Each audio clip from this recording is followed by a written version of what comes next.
माँ बापों को वो बच्चियाँ किस तरह से धुतकार कर जाती है, उसके लिए हमें चिंता होती है। और इसके लिए हमें पूरे सदन को चिंता करनी चाहिए कि ऐसी बच्चियों के लिए कोई न कोई कानून बनाया जाए। हमारे सनातन धर्म में यह नियम है कि बेटी की समस्याओं मंडप में बैठती है तो उसके सामने माँ बाप भी दूल्हा और दुल्हन बनकर बैठते हैं और अपनी सहमति जाहिर करते हैं कि ये बच्ची को मैं शादी करने के लिए सरकार से मंजूरी देता हूँ। तो इसलिए माँ बाप की मंजूरी लिख के दे देना। बजट में ये पढ़ा गया कि माननीय गहलोत सरकार की गत सरकार के समय में जो पेंशन बढ़ानी चाहिए थी उसकी तुलना में वो पेंशन नहीं बढ़ पाई, उनके साथ अन्याय हुआ। और उसके अलावा भी जो केंद्रगत व्यवस्थाओं के कारण पेंशनर को संशोधित पीपीओ, जीपीओ, सीपीओ का जो भुगतान है वो नहीं हो पा रहा है। और जो प्रमुख समस्या है जो आज सीनियर सिटीजन्स की है उससे मैं अवगत आपको करवाना चाहता हूं कि पारिवारिक पेंशनर्स की जो जन्म तिथि है उसका निर्धारण न होने के कारण पेंशनर्स को 70-75 की आयु पर देय अतिरिक्त भत्ते का तथा 80, 85, 90, 95, 100 वर्ष की आयु पर अतिरिक्त पेंशन के लाभ से वो वंचित हो रहे हैं। जहां एक और राज्य सरकार की सहमति से स्थानीय निकाय विभाग वो पंचायती राज विभाग के आदेश है कि पेंशनर विश्राम गृह के लिए 100 वर्ग गज जमीन निशुल्क दी जावे, इसका लाभ अभी तक जिला शाखा व उप शाखा को नहीं मिल पा रहा है। माननीय सभापति महोदय, बहुत दुख होता है जब हम देखते हैं कि सीनियर सिटीजन्स अपनी मांगों को लेकर सड़कों पर धरना देते हैं। वो पहले बहुत बुजुर्ग है, एजेड हैं, देखा नहीं जाता और ये एक तरीके से पूरे समाज का अपमान मैं समझता हूँ। और जो शिकायतें मुझे भी प्राप्त हुई है उससे भी मैं आपके माध्यम से सदन को एक बार अवगत करवाना चाहता हूँ कि आरजीएचएस में 5 दिन बाद डिस्चार्ज कर देते हैं। बहुत बड़ी समस्या है। 1000 रुपये की दवाई देते हैं और बाद में बीमार जो है पीड़ित को नकद देना पड़ता है। और जब प्रचार होता है तो निःशुल्क दवा, जांच और सभी का प्रचार होता है। ये एक प्रमुख समस्या है। एक समस्या ये भी बहुत बड़ी है जिसके लिए पेंशनर्स हमेशा से प्रयासरत रहते हैं कि जो आरजीएचएस के लिए सरकार ने आदेश दिए हैं कि 75 वर्ष से अधिक आयु के गंभीर बीमारी से 3000 तक की राशि कैल्शियम विटामिन के लिए देय है, जबकि मैं ऐसा समझता हूं कि 60 की उम्र के बाद कैल्शियम व विटामिन की प्रत्येक बुजुर्ग को जरूरत होती है। ये कुछ समस्या है। इसके अलावा पेंशनर्स के अलावा मैं दिव्यांगजनों की भी कुछ समस्याओं से सदन को अवगत करवाना चाहता हूं। संरक्षण की उम्मीद करता हूं कि माननीय प्रधानमंत्री जी ने जो दिव्यांगों की कैटेगरी को 7 प्रकार से बढ़ाकर 21 प्रकार की कर दी, लेकिन उसके अनुपात में आरक्षण मात्र 3% से बढ़कर 4% ही किया गया। वो भी धरातल पे पूर्णतः लागू नहीं है। तो इस पे भी सोच विचार करने की बहुत ज़्यादा आवश्यकता है। आज जब बात होती है आदिवासी समाज की तो उन पर किसी भी हर तरीके से उनके ऊपर अत्याचार किया जा रहा है, हर तरीके से उनको नोचा जा रहा है।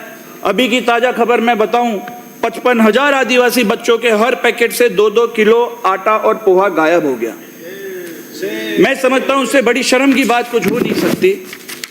इसके अलावा लिस्ट बहुत लंबी है अत्याचारों की, पर मैं क्योंकि समय कम मिलता है तो कुछ से ही मैं आप लोगों को अवगत करवाना चाहूंगा। जिस तरीके से राज्य सरकार आदिवासियों के साथ सौतेला व्यवहार कर रही है उसका सबसे बड़ा उदाहरण यह है कि अनुसूचित जनजाति आदिवासी के अंदर जो एसटी कैटेगरी है उसमें विद्यार्थियों के विभिन्न कोर्सेज में आज तक लगभग 750 करोड़ की छात्रवृत्ति लंबित है। अब आप हर बार कहते हो कि माननीय मुख्यमंत्री जी के प्रयास से हमने केंद्र को पत्र लिखा। मतलब पत्र लिखने के लिए भी आप लोगों को प्रयास चाहिए होता है।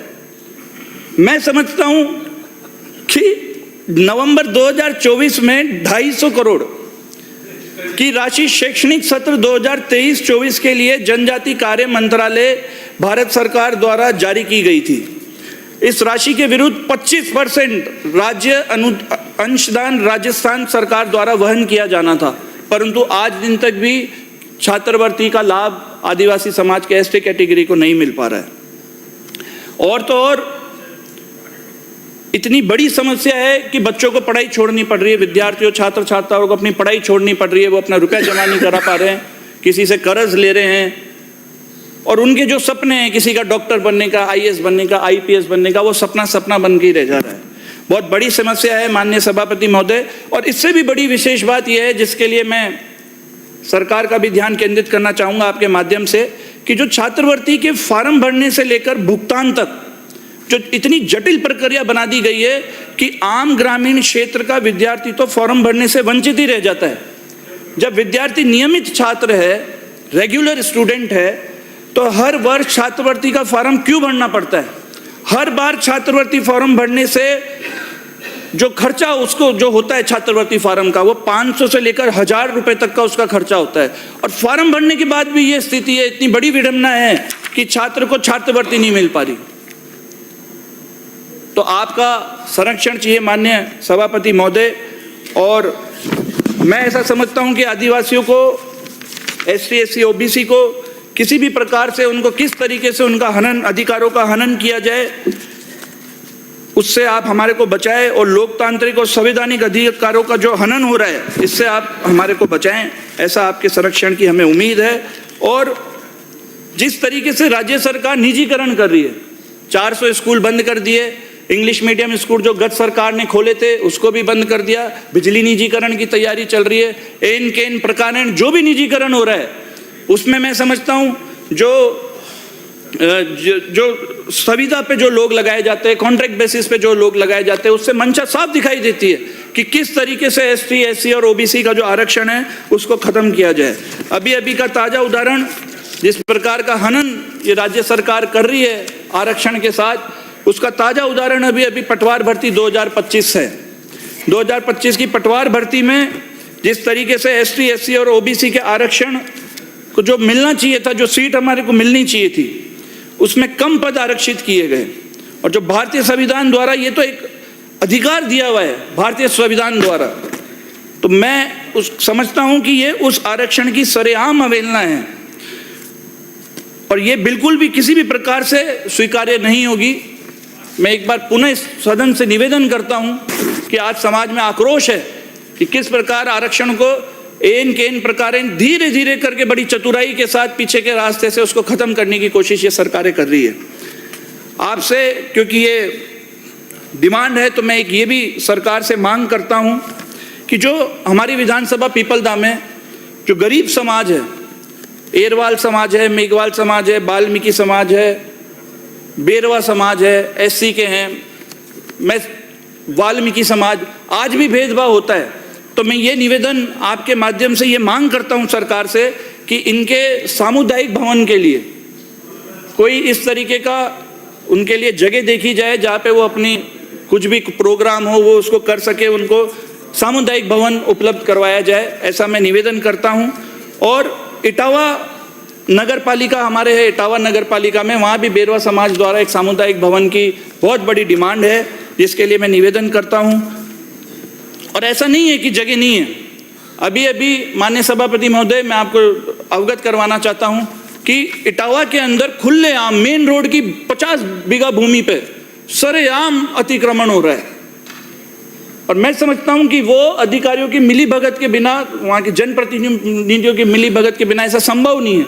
और ये दुर्भाग्य है कि जब इस तरीके के सामुदायिक भवन कोई विकास के लिए, कोई किसी भी चीज के लिए जब निवेदन किया जाता है कि इसको प्रस्ताव में लिया जाए, तो जवाब मिलता है कि जगह की कमी है, अतिक्रमण है। पर वजह इसके कि उस पर कोई भूमाफिया अतिक्रमण करे, सरकार को इस तरीके की योजना लेके आनी चाहिए कि जो गरीब समाज है उनके लिए वो सामुदायिक भवन की व्यवस्था करे। और साथ ही चले जाए तो कोरम ही खत्म हो जाएगा। साथ ही मैं ये भी निवेदन करना चाहता हूं कि हमारे नगर पालिका इटावा, पीपलदा विधानसभा में नगर पालिका इटावा होती है, वहाँ किन्नर समाज के लिए शमशान घाट, क्योंकि वो समाधि लेते हैं, उनके लिए कहीं पे भी व्यवस्था नहीं है। तो किन्नर समाज के लिए समाधि के लिए जगह आवंटित करवाई जाए, सरकार मदद करे, क्योंकि विपक्ष में है तो बहुत सारी चीज़ों में दिक्कत आती है, तो उसके लिए सरकार मदद करे। और सामुदायिक भवन की भी लिए, किन्नर समाज के लिए जो सामुदायिक भवन है उसकी भी मैं मांग करता हूं। आपने जो मुझे बोलने का मौका दिया, इसके लिए मैं आपका बहुत बहुत हार्दिक धन्यवाद करता हूं। बहुत बहुत धन्यवाद सभापति महोदय। उम्मीद करता हूं कि मेरी बातों पे सरकार ध्यान देगी और हमारा संरक्षण करेगी। बहुत बहुत धन्यवाद। जय हिंद।